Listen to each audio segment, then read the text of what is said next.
किसी मुल्क में एक शहजादा था जिसका नाम फिरोज था। इसकी दो बीवियां थीं, एक का नाम सुनहरी और दूसरी का नाम चंदा था। सुनहरी के बाल लंबे और सुनहरी रंग के थे, जिसकी वजह से इसका नाम सुनहरी था और वो बहुत ही खूबसूरत थी। शहजादे फिरोज के माँ बाप चंदा से ज्यादा सुनहरी को पसंद करते थे। उनकी सुनहरी को पसंद करने की वजह ये थी कि वो अक्लमंद और अखलाक में भी अच्छी और सबका ख्याल रखने वाली लड़की थी, और फिरोज के वालिदैन का ये कहना था कि उनके बाद फिरोज और सुनहरी बादशाह और मलिका बनेंगे। लेकिन चंदा ये हरगज नहीं चाहती थी कि सुनहरी मलिका बने। वो एक बदअखलाक, खुद गरज, मतलब परस्त और चालाक थी, इसीलिए कोई उसे पसंद नहीं करता था। यहां तक कि उनकी रियाया चंदा से ज्यादा सुनहरी को पसंद करती। चंदा सुनहरी से बहुत नफरत और हसद करती थी, और इसी हसद और नफरत की आग ने इसे पागल कर दिया था।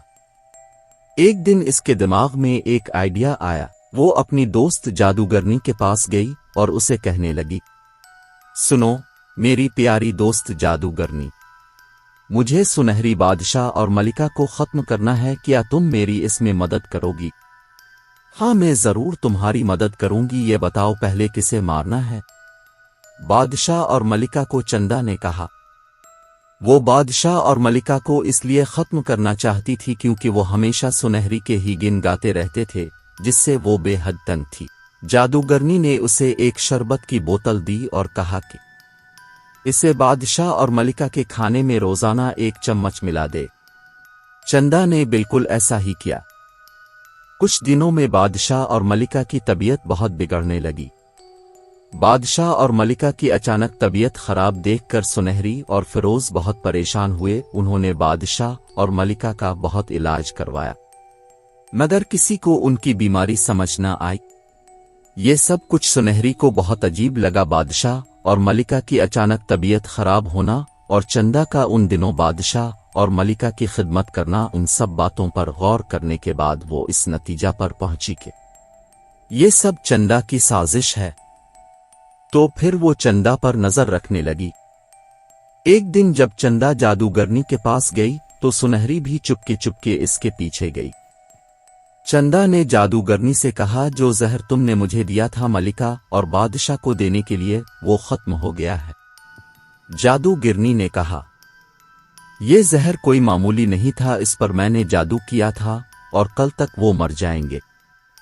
सुनहरी फौरन महल की तरफ रवाना हुई और दिल में सोचती रही कि मुझे बादशाह और मलिका को बचाना होगा। अगले दिन जब चंदा नाश्ते की टेबल पर नाश्ता करने बैठती है तो क्या देखती है कि राजा और रानी जिंदा और तंदुरुस्त बैठे हैं। इसे बहुत गुस्सा आया और वो दोपहर को जादूगरनी के पास गई और कहने लगी कि ये क्या हुआ? तुमने तो कहा था कि वो मर जाएंगे, लेकिन वो तो जिंदा हैं और बिल्कुल ठीक है।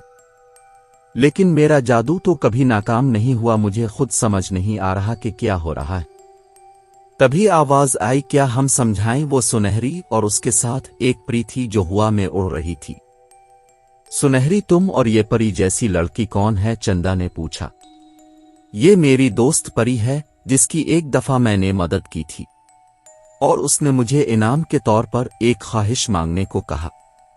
मैंने नहीं मांगी, तब से ये मेरी दोस्त बन गई। अब तुम और तुम्हारी दोस्त 10 साल के लिए बली बन जाओगे। इतनी ही देर में वो दोनों सजा के तौर पर बिल्लियां बन गईं। 10 साल बाद सुनहरी और फिरोज बादशाह और मलिका बन गए।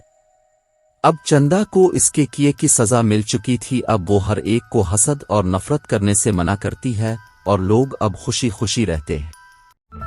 इस तरह की मज़ीद वीडियोस देखने के लिए हमारे चैनल को सब्सक्राइब करें, बेल आइकन को प्रेस करें ताकि नेक्स्ट आने वाली वीडियो आपको बराबर मिल सके। Thank you.